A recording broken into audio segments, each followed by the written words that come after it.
Well, it's that time of year. It's the end of the year. So it's time to take a look back and see what are the best Android phones of 2013. It's Joshua Vergara from Android Authority. What's going on, everybody?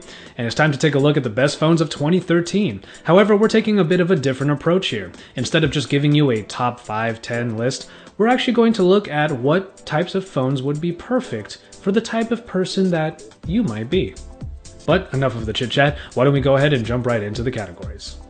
Whether you like just your simple word puzzles or you play Dead Trigger 2 at the highest possible quality settings, this is a phone made for the gamer in all of us.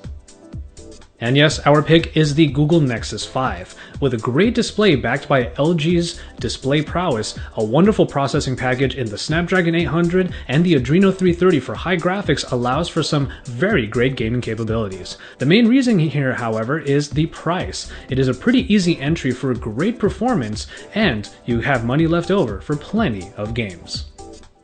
Our runner-up in this category is the Sony Xperia Z1. It brings many of the same capabilities along with even better battery life, a better camera, and expandable storage. Also, DualShock controller support built in doesn't hurt either. However, it does have a much higher price point. Our next best smartphone for 2013 is for the workaholic. Basically the person who needs to get a lot done and needs a companion that can get a lot of things done. And for the workaholic, we have to give the crown to the Samsung Galaxy Note 3. It is an executive phone with an executive look. However, it also comes with all of the tools that you would need to get the work done. It continues to lead the phablet space, especially with the inclusion of the S Pen. Not only does it come with a bunch of new features that make it easier for even the average user to get into the S Pen, it also allows for a lot of multitasking. Our runner-up in this category is the LG G2. While it doesn't have the S Pen, plenty of the multitasking tools included in the G2 are similar to what are included in the Galaxy Note 3, and it all comes in a smaller, perhaps slightly more accessible package due to its smaller size compared to the Note 3. If your phone is basically your entertainment hub for everything from YouTube to Google Play Music to Spotify to Netflix even, then this next phone is one of the best on 2013 and is made especially for you, the entertainment lover. It should come as a little surprise that the HTC One gets the nod here due to a superior audio experience. The boom sound front-facing speakers are just stellar performers, and they allow for standalone media consumption through just the phone itself. And couple that with a 1080p resolution screen at 4.7 inches that keeps it at a great quality in an actually pretty accessible package nonetheless. Our runner-up in this category is basically the step aside from the HTC One, and that is the Samsung Galaxy S4. The Samsung Galaxy S4 Super AMOLED display provides high contrast in a 5-inch form factor. Media looks great across the board on this particular screen, so if you need an experience that might be just a little bit bigger than the one that is in the HTC One, the Samsung Galaxy S4 stands right alongside it. You get all of your materials together. You're super excited to get out to your brand new college campus. But after paying for the books, paying for your extra materials, and not to mention the college tuition, you find yourself a little strapped for cash. So this next best phone of 2013 is made for you, the student. Was there really any doubt what the phone would be here? Of course, it's the Moto G. With great performance at a very affordable price point, this is one of the most undeniable steals in the Android market today. And in the market of smaller, lower-end phones, not only does the $179 base price point truly set it apart, but a great 720p display quality and a good performing quad-core Snapdragon processor are just icing on top of the cake. However, if money is no object and you are able to pay for that much higher price point, then our runner-up in this category is the Samsung Galaxy Note 3. The Note 3 is great for students, for all of the same reasons that it is good for workaholics. Of course, granted, they don't stay on Facebook all day. So you've got all of your gear on for a nice run, or maybe you even have a backpack on for that hike. Well, in this case, you want to be one with nature, so what phone do you bring along with you? Well, when it comes to the outdoorsy type, we have found that the Sony Xperia Z1 definitely fits the bill. With Ingress Protection, or IP67 certification, all that means that this phone can brave the elements much better than most other phones, and it still manages to look like a very sleek device despite all of that protection. Indeed, the Sony Xperia Z1 can take a tumble. It can even take a splash. And in terms of our drop test, it took a thrashing and still came out looking about as good as it went in.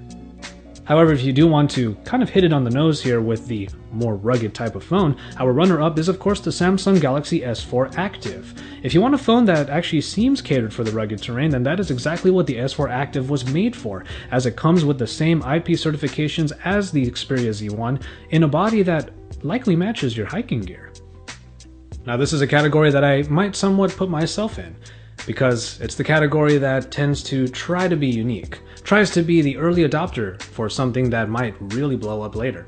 This is the best phone of 2013 for the trendsetter. And after much deliberation, we have found that the best phone for a trendsetter is the LG G Flex. This is the phone trying to do something new and manages to do it with some style while never failing to be a great phone underneath it all. That curve is very, very obvious from the get-go, but it does allow for durability along with a self-healing back. A flexible plastic OLED display allows for this type of form factor to happen, and it is a pretty early adoption along with that self-healing back. But underneath, it is a wonderfully executed 720p display powered by the high-performing Snapdragon 800. Our very close runner-up in this category is the HTC One. It is an aluminum-clad smartphone that actually pretty much stands alone in the Android space. The HTC One gets points for its own stylish flair, and is a phone that we are always happy to have in our hands, and usually does the trick when it comes to turning people's heads. Our next category is for the gadget lover. Essentially what we're looking for is a phone that you would be immensely happy to have, and have right alongside all of the other gadgets you call your own. And in this category, we have to give it to the Moto X. See, it taught us that super high-end specifications aren't needed to have a superior user experience. And it has a highly accessible smaller body that makes for a companion you can always easily have on hand.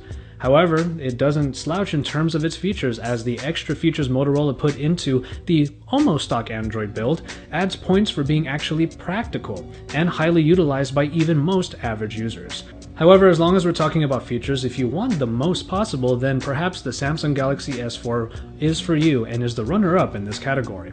Maybe every new addition that Samsung did throw into the S4 will make you happy. Everything from the air gestures to the air views, to the smart pauses, the smart scrolls, the IR blaster, and even the S-Health functionality.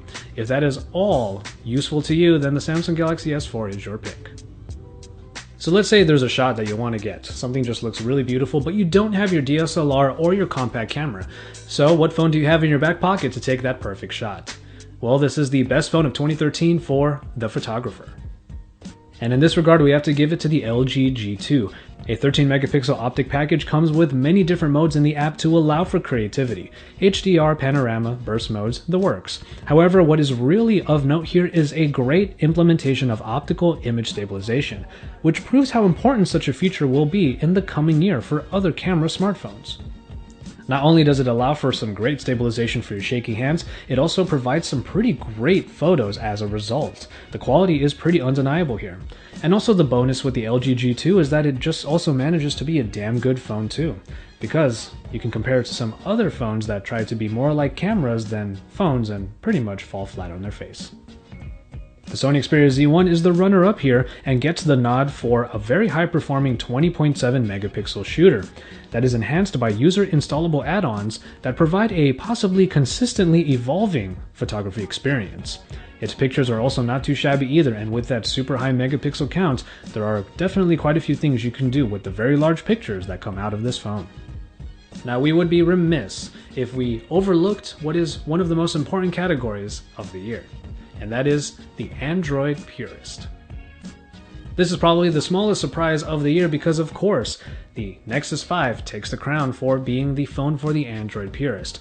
We wanted to give it a nod primarily because it really is the best and quintessential Android experience available right now, and it only comes from the Nexus. Android 4.4 KitKat brings optimizations with a further elegantly integrated search interface with voice controls built in to boot. The phone is also a great performer with very powerful specifications, and the camera, even if it started off a little bit wonky, got greatly improved with a new, very recent 0.1 update. We give the runner-up spot here to the Moto X. With Google's backing, the Moto series is still a great representation of almost stock Android, with useful and well-executed Motorola extras. And so there you have it for all of the best phones of 2013, catered specifically to the type of person you might be. Now, we've pretty much covered a lot of different types of people, and if you think that a different phone should have won for a particular category, you can definitely let us know inside the comments below. Just feel free to sound off and explain to us why you think a different phone should have won. As always, thank you guys very much for watching, and keep it tuned to Android Authority for all of the best coverage. We recently hit the 500,000 subscriber mark, so I would really encourage all of you to check out our big thank you video to all of you who are subscribed. Again, thank you so much from the bottom of our hearts, and make sure you check out that video. After that, you can drop us likes on our videos, subscribe to the channel if you haven't already, and you can follow us on social media. If you want to follow me, you can find me in the handles that are below that subscribe button. Joshua Vergara on Google+, of course, and on Twitter and Instagram, I am Josh. Salutes. Happy holidays, everybody, and keep it tuned to Android Authority because we are your source for all things Android.